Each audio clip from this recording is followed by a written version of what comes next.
Hello everyone. आज के video lecture में मैं एक क्वेश्चन पेपर सॉल्व करने जा रहा हूँ डाटाबेस मैनेजमेंट सिस्टम का। ये paper GGS IP university Delhi में सेकंड टर्म एग्ज़ाम में पूछा गया था और इस क्वेश्चन पेपर में मेजरली क्वेश्चंस थे नॉर्मलाइजेशन, फंक्शनल डिपेंडेंसी और ट्रांजैक्शन मैनेजमेंट के। तो बाकी भी यूनिवर्सिटीज़ और कॉलेजेस के जो स्टूडेंट्स हैं वो भी इस वीडियो के अंदर इन क्वेश्चंस का सॉल्यूशंस देख सकते हैं, क्योंकि सिलेबस सेम है। तो आप इनके सॉल्यूशंस देखिए और अपने एग्ज़ाम के लिए अच्छे से प्रिपरेशन कीजिए। तो आइए सॉल्व करते हैं क्वेश्चन। पहला क्वेश्चन है इसमें, define functional dependency and explain the property of augmentation. तो फंक्शनल डिपेंडेंसी क्या होती है, आपको सबसे पहले इसमें डिफाइन करना है। What is functional dependency? So functional dependency is an association, it is an association between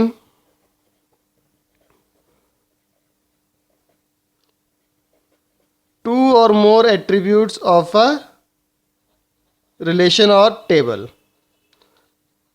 तो दो या दो से ज़्यादा एट्रीब्यूट्स का आपस में क्या एसोसिएशन है एक टेबल का, वो फंक्शनल डिपेंडेंसी कहलाती है।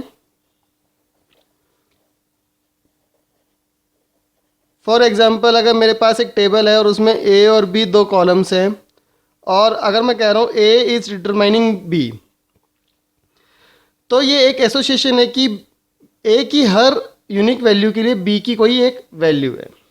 तो ये एक फंक्शनल डिपेंडेंसी है, that A is determining the value of B. Then I have another question that explain the property of augmentation. So यहाँ पे आप ऑगमेंटेशन के बारे में बताएंगे अब। तो ऑगमेंटेशन क्या होता है? If alpha is determining beta, then I can also say that alpha gamma will determine beta gamma. So I have augmented this gamma in LHS and RHS। और ये जो LHS वाला पार्ट होता है फंक्शनल डिपेंडेंसी का, इसको हम कहते हैं डिटर्मिनेंट, और राइट हैंड साइड वाले पार्ट को हम कहते हैं determined.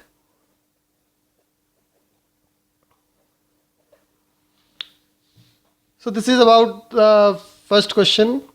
Second question is explain about trivial functional dependencies. Now trivial functional dependencies are like if x is determining y and I am saying that this is trivial,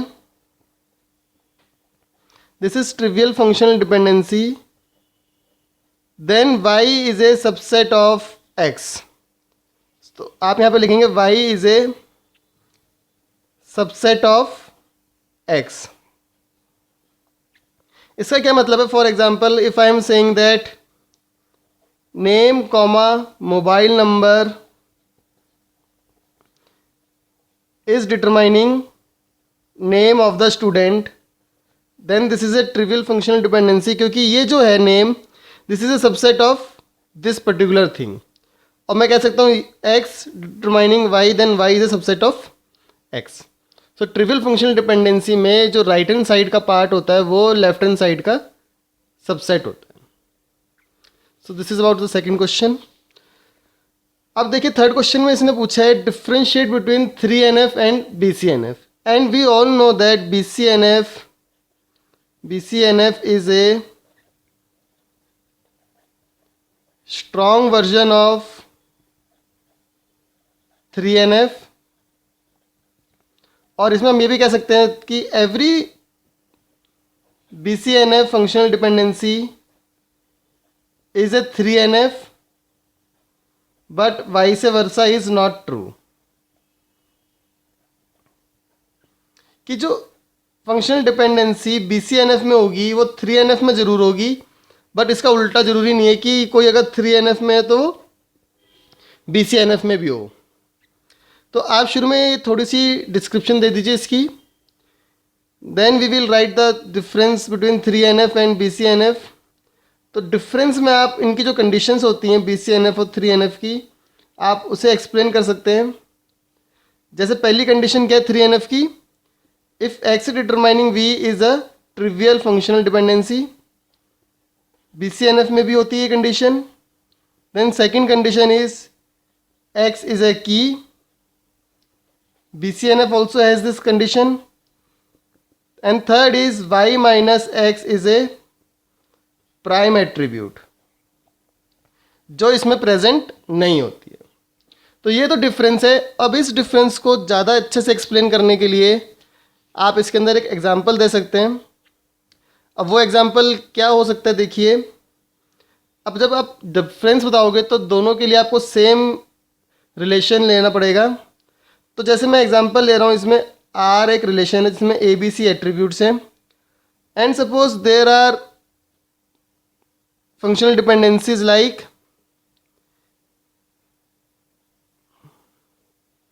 A B is determining C and C is determining A. So this is the question, this is the example कि A B से C और C से है. अब देखिए ये 3NF में है या नहीं, सबसे पहले हम इसको बताएंगे. तो जो इसकी की आएगी, की क्या आएगी इसमें, की आएगी इसके अंदर ए बी से C डिटरमाइन कर लिया, देन C से A. तो ये 3NF में हो गया क्योंकि ये हमारा कैंडिडेट की है, और ये भी 3NF में क्योंकि ये हमारा प्राइम एट्रीब्यूट है. अब सेम एग्जांपल अगर मैं यहाँ पे लेता हूँ A B C, then A B to C and C to A, तो ये तो BCNF में है क्योंकि ये हमारा की है. बट ये BCNF में नहीं है क्योंकि BCNF में सिर्फ एक कंडीशन है जो कि लेफ्ट हैंड साइड वाला जो है वो की होना चाहिए, जबकि सी इसमें हमारा की नहीं है. तो इस तरह से आप BCNF और 3NF के बीच का डिफरेंस बता सकते हैं. Next question is, the question is related to the transaction management topic. इसमें ये पूछ रहा है कि दो ऑपरेशंस एक ही शेड्यूल के कन्फ्लिक्ट कब कहलाते हैं. When do two operations in a schedule are said to be conflict. तो इसकी कुछ कंडीशंस हैं. सबसे पहली कंडीशन तो क्या है, that the two operations should belong to different transactions. दो अलग अलग ट्रांजेक्शन्स को बिलोंग करने चाहिए. Then second, they are accessing the same database item. दोनों ट्रांजेक्शन सेम डाटाबेस आइटम को एक्सेस कर रही हूँ. And third and the most important is at least one of them is a write operation. कि जो भी ऑपरेशंस परफॉर्म हो रहे हैं उनमें से एक आपका राइट ऑपरेशन होना चाहिए.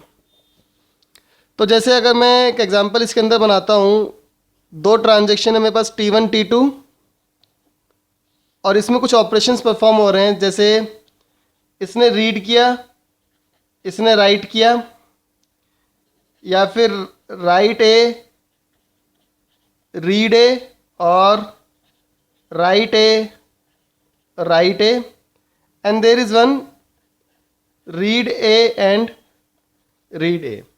तो ये एक एग्जांपल आप इसके अंदर एक्सप्लेन कर सकते हैं.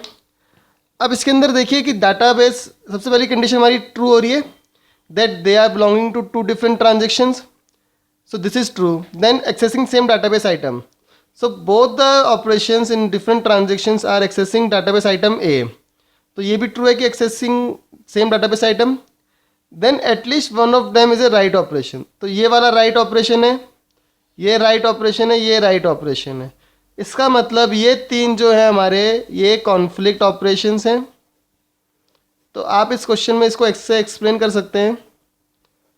अब इसके अंदर देखिए, इसके अंदर कोई भी राइट नहीं है. So this is non conflict operation. तो ये नॉन कॉन्फ्लिक्ट हो गया, ये ऊपर के तीन हमारे कॉन्फ्लिक्ट ऑपरेशन हो गए. अब इसकी आप एक मैट्रिक्स भी ड्रॉ कर सकते हैं. वो मैट्रिक्स हम कैसे बनाते हैं इस केस में, इट इज़ ऑलवेज बेटर कि आप थ्योरी एग्ज़ाम में भी ज़्यादा लिखने की बजाय एग्जाम्पल्स और फिगर से क्वेश्चंस को एक्सप्लेन करें, तो वो ज़्यादा इम्पैक्ट डालता है. जैसे यहाँ पे रीड है, this is right, this is read, and this is right. तो ये एक मैट्रिक्स है। अब इस मैट्रिक्स में हम बताएंगे कि कौन कौन सा हमारा कॉन्फ्लिक्ट हो सकता है। देखिए रीड रीड कोई कॉन्फ्लिक्ट नहीं है, रीड राइट कॉन्फ्लिक्ट है, राइट रीड कॉन्फ्लिक्ट है, एंड राइट राइट कॉन्फ्लिक्ट है। सो इस तरह से आप इस क्वेश्चन का एक्सप्लेनेशन दे सकते हैं। Now next question is, this question belongs to normalization topic. एक रिलेशन गिवन है और उसके अंदर कुछ मेरे पास एट्रीब्यूट्स हैं और ये एफ डीज गिवन है। Now I have to check if this particular F D holds on R और नॉट। तो इस तरह के क्वेश्चंस को सॉल्व करने के लिए what you have to do, you have to find the attribute closure of ACDF and check whether the closure contains G or not। अगर इसके क्लोजर में G आ जाएगा then the FD holds on R, और अगर G नहीं आएगा तो वो होल्ड नहीं करेगी। तो आइए इसका क्लोजर निकालते हैं ACDF का। ACDF का क्लोजर क्या होगा, ACDF से ACDF तो आप डिटरमाइन कर ही लोगे। फिर देखिए A से मैं B डिटरमाइन कर सकता हूँ, तो यहाँ पे अब हम लिख देंगे ABCDF। Then from C I can determine from C I can determine one more attribute। so देखिए अब देखिए ए बी सी डी से मैं ई डिटरमाइन कर सकता हूँ यहाँ पे। तो अब इसके अंदर लिखेंगे हम A B C D E F, और ई एफ से मैं जी डिटरमाइन कर सकता हूँ इससे। तो ये हो जाएगा A B C D E F and G. तो अब ए सी डी एफ के क्लोजर में मुझे जी मिल गया है। So that means this particular F D holds on relation R. तो इस वाले क्वेश्चन का आंसर है this F D holds on R. इसी पेपर में नेक्स्ट क्वेश्चन भी हमारा नॉर्मलाइजेशन या फंक्शनल डिपेंडेंसी से रिलेटेड था। इस क्वेश्चन में कह रहा है कि अगर एक रिलेशन है and this relation is decompose into A B C and A D E, prove that this decomposition is lossless joint decomposition if the following F Ds hold on R. अब मुझे ये प्रूफ करना है कि ये जो breakup हुआ है या डिकम्पोजिशन हुआ है R1 ABC और R2 ADE का, ये लॉसलेस ज्वाइंट डिकम्पोजिशन है। अब देखिए लॉसलेस ज्वाइंट डिकम्पोजिशन जब मैंने आपको पढ़ाया था थ्योरी में, आप देख सकते हैं, then I have told you that the common attribute of either of the relation should be a key. तो अब इसमें कॉमन एट्रीब्यूट क्या है, R1 intersection R2। The common attribute is A। Now let's see whether A is a key in either of the relation। तो उसके लिए हम क्या करेंगे, R1 की FDs आप लिख लीजिए। R1 की कौन कौन सी FDs हैं। अब इसमें 3 एट्रीब्यूट्स हैं, तो R1 में कौन कौन सी FD आएंगी, A to B C, बस एक यही आएगी। और R2 के अंदर 2 एट्रीब्यूट्स हैं A D E, तो इसमें एक FD आएगी E to A। And R1 intersection R2 is A, which is a key in, this is a key in R1, hence it is lossless decomposition। Now the next question is, the relation is given and some of the FDs are given। I have to find what is the key for R and then decompose R into 2NF and 3NF relations। सो इसको solve करना शुरू करते हैं। सबसे पहले मुझे निकालनी है की। अब देखिए की निकालने के लिए आप यहाँ पे पहले सारी एफडीज लिख लीजिए।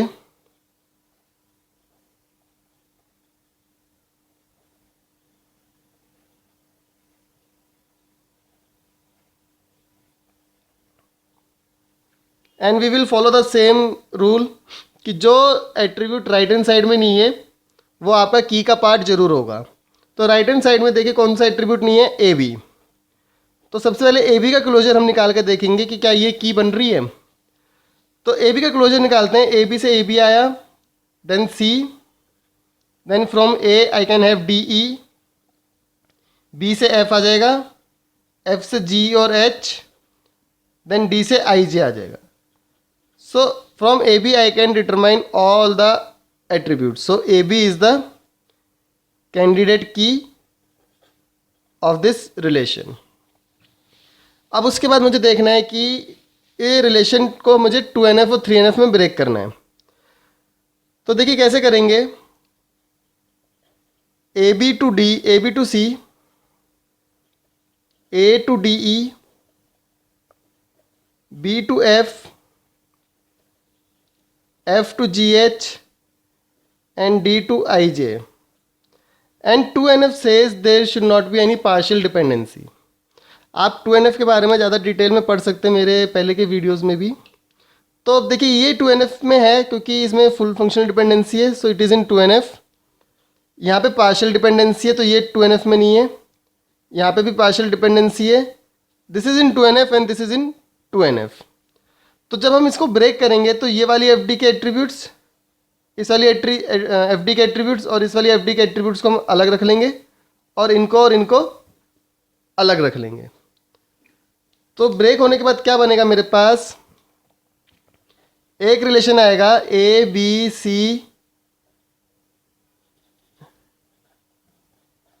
ए B C, then F G H, D I and J, और एक रिलेशन आएगा A B D E and F. अब देखिए R1 जो रिलेशन आया इसके अंदर कौन कौन सी फंक्शनल डिपेंडेंसी रहेंगी. A B to C, then F to G H and D to I J. अब फर्दर हम इसके अंदर देखेंगे कि कौन सी मेरे पास की है. इसकी जो की आएगी, इसकी की आएगी A B F and D.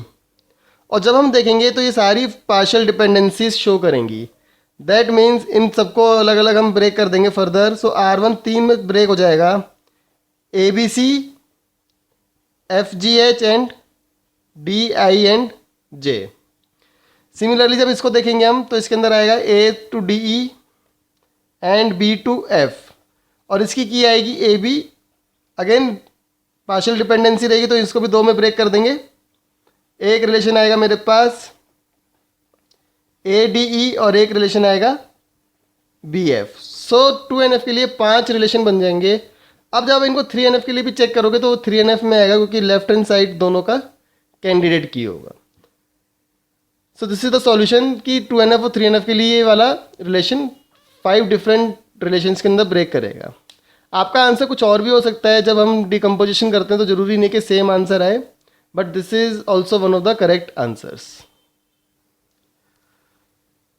इस पेपर का अगला क्वेश्चन कंकरेंट एग्जीक्यूशन से रिलेटेड था एंड इसके अंदर पूछा गया था कि what is meant by concurrent execution of database transactions in a multi user system.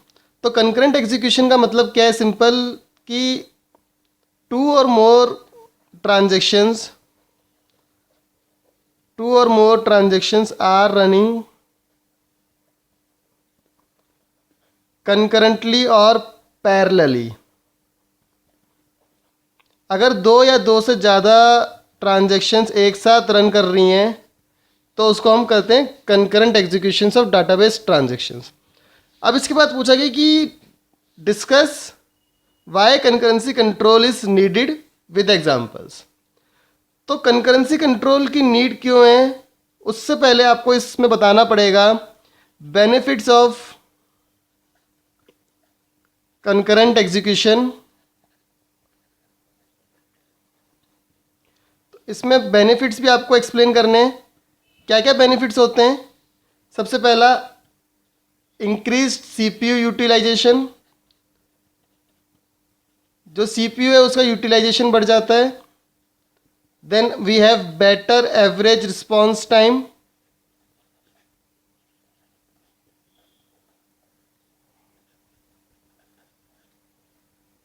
Then better average turn around time.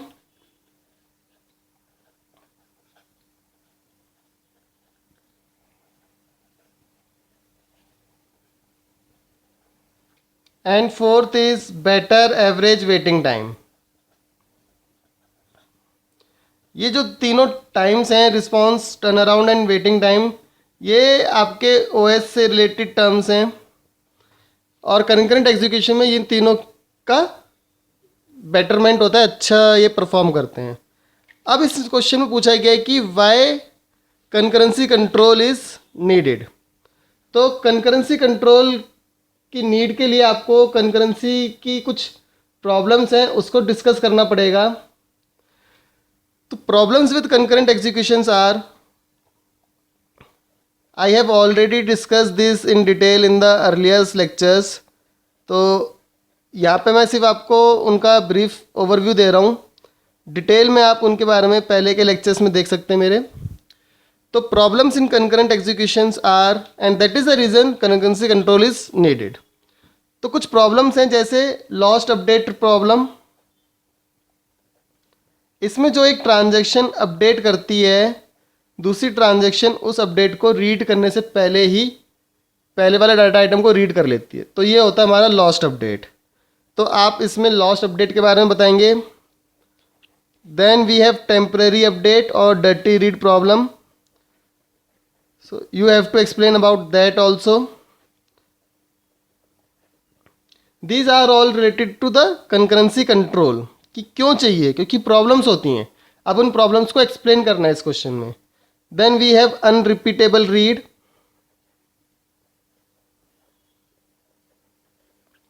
उसके बाद incorrect summary,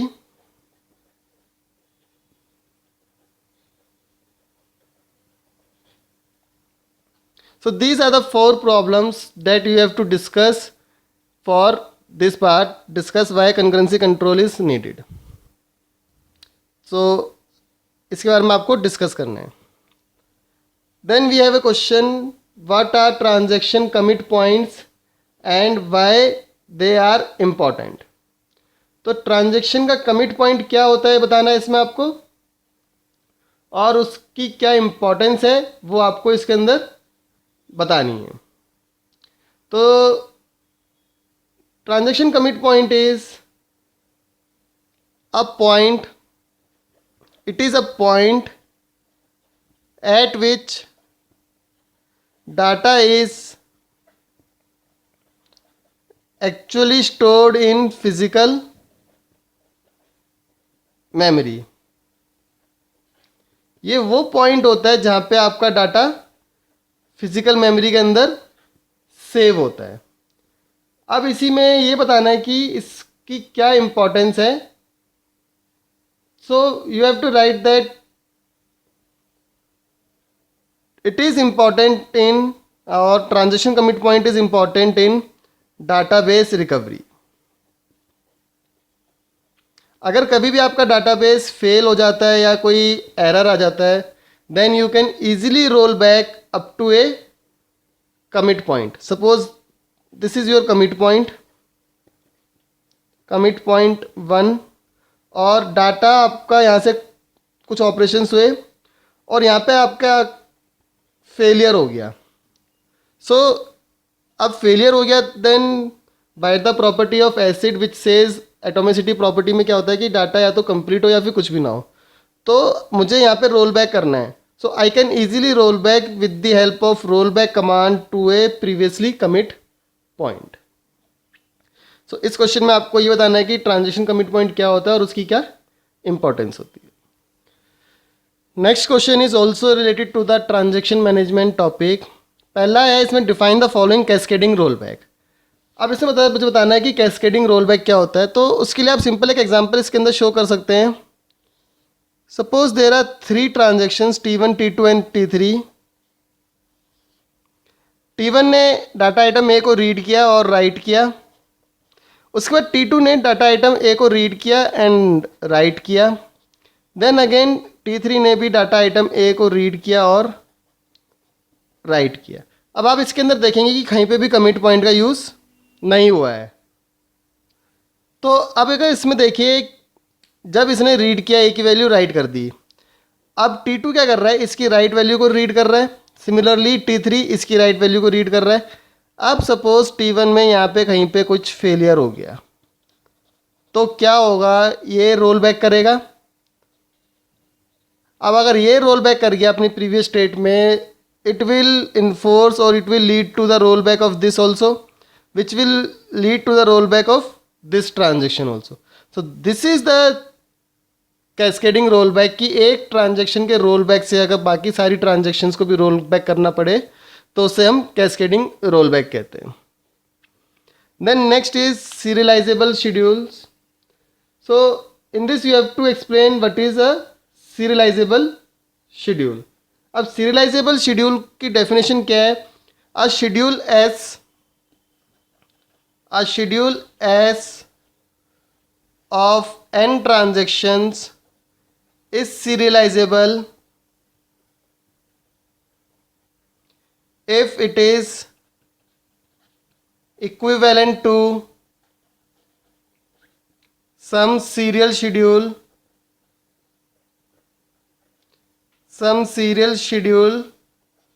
of same n transactions।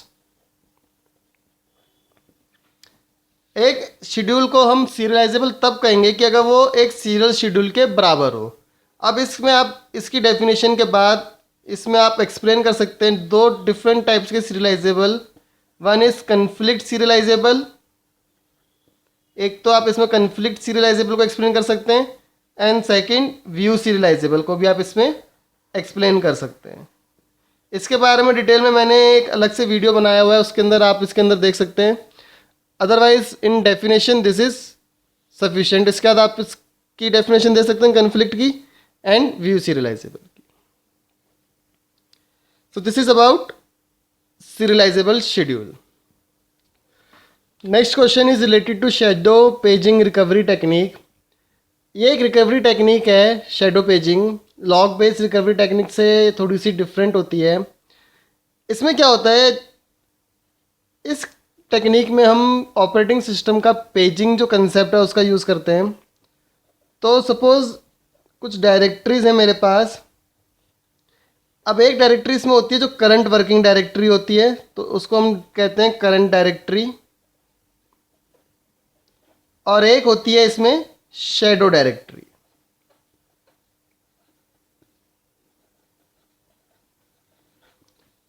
अब देखिए, जब भी कोई ट्रांजैक्शन होती है, ट्रांजैक्शन के टाइम पे हमेशा करंट डायरेक्टरी के अंदर ही अपडेट्स होते हैं। सो इसमें आप लिख सकते हैं all the transaction operation updates are done in current directory, whereas shadow directory is never modified during transaction execution. इसको हम कभी भी मॉडिफाई नहीं करते, ठीक है। अब इसके बाद इसके अंदर आपको क्या एक्सप्लेन करना है, there are certain points like जब ट्रांजैक्शन आपकी कंप्लीट हुई तो करंट डायरेक्टरी कॉपी कर देते हैं हम to work as shadow directory. So it is copied in the shadow directory. अब उसके बाद क्या होगा, जो भी अपडेट होगा वो शैडो डायरेक्टरी के अंदर आ जाएगा। अब जब भी कोई नई ट्रांजैक्शन स्टार्ट होती है तो शैडो डायरेक्टरी की एक copy as a current directory को यूज़ करते हैं, फिर अपडेट होगा तो वो शैडो डायरेक्टरी बन जाएगी। और शैडो डायरेक्टरी को हमेशा हम स्टोर करते हैं, store in secondary storage area और non volatile area.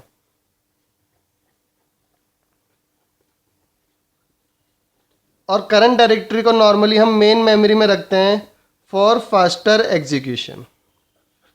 So this is about shadow paging. अब शैडो पेजिंग के अंदर नॉर्मली लॉग की जरूरत नहीं होती in single user environment, but it requires a log in multi user environment. तो multi user environment के टाइम पे देर में B a need of log for shadow paging recovery technique. Next question जो था इसमें वो था कि डिफ्रेंशिएट करना है आपको टाइम स्टैम्पिंग टेक्निक्स और लॉकिंग टेक्निक्स के बारे में। विद रिस्पेक्ट टू डेडलॉक्स इसके अंदर हमें डिफ्रेंशिएट करना है। तो सबसे पहले तो हम इसमें डिफ्रेंशिएट करेंगे या बता सकते हैं आपकी डिफरेंट टाइप्स की टेक्निक्स कौन कौन सी हैं and locking and time stamping. तो इसके लिए आपको एक्सप्लेन करना पड़ेगा। जैसे लॉकिंग जो प्रोटोकॉल है आपका या लॉक बेस्ड जो प्रोटोकॉल है उसके अंदर डेडलॉक कब कब हो सकता है। तो अगर मैं देखता हूँ टू फेस लॉकिंग प्रोटोकॉल अगर हम लेते हैं 2PL, तो उसके कुछ वेरिएशंस हैं। जैसे सबसे पहला है लॉकिंग के केस में कंजर्वेटिव 2PL या फिर static PL। Now this particular protocol is deadlock free।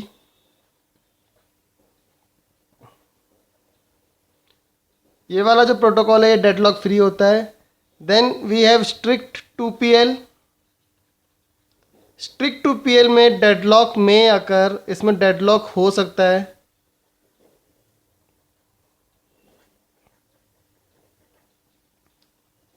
Then we have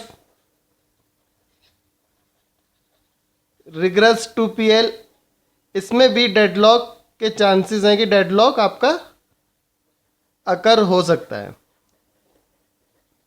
तो लॉकिंग के रेफरेंस में तो आप ये वाले 3 एक्सप्लेन कर सकते हैं, इन तीनों की डेफिनेशन और उसके अंदर डेडलॉक के चांसेस का यहाँ पे बताया हमने।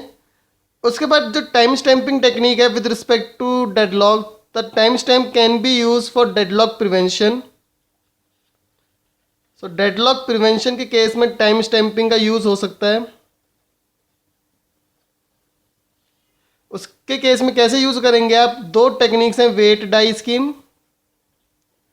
ये मैं इससे पहले वाला जो वीडियो था जिसमें मैंने 2015 का क्वेश्चन पेपर सॉल्व किया था उसमें समझाया था, वहाँ से देख सकते हैं इसके बारे में।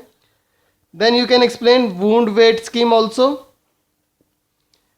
And other than deadlock prevention, time stamping is also use in deadlock avoidance. So पूरा जो डेडलॉक अवॉइडेंस है उसके अंदर आप टाइम स्टैम्पिंग मेथड को भी एक्सप्लेन कर सकते हैं, जिसमें डिफरेंट टाइप्स के आपके रूल्स होते हैं। सो टाइम स्टैम्पिंग प्रोटोकॉल है एक पूरा प्रोटोकॉल, आप इसके अंदर एक्सप्लेन कर सकते हैं। So depending on the marks you can explain and increase the length of your answer, but don't forget to use examples wherever applicable in any of the question। तो ये क्वेश्चन पेपर था 2014 database का, जिसमें normalisation और database के कुछ questions थे। उसके बारे में मैंने कुछ पॉइंटर्स आपको दिए हैं जिससे आप उनको सॉल्व कर सकते हैं और प्रिपेयर कर सकते हैं। Thank you for watching the video. Please subscribe to the YouTube channel for more tutorials on database and other computer science related subjects। Thank you।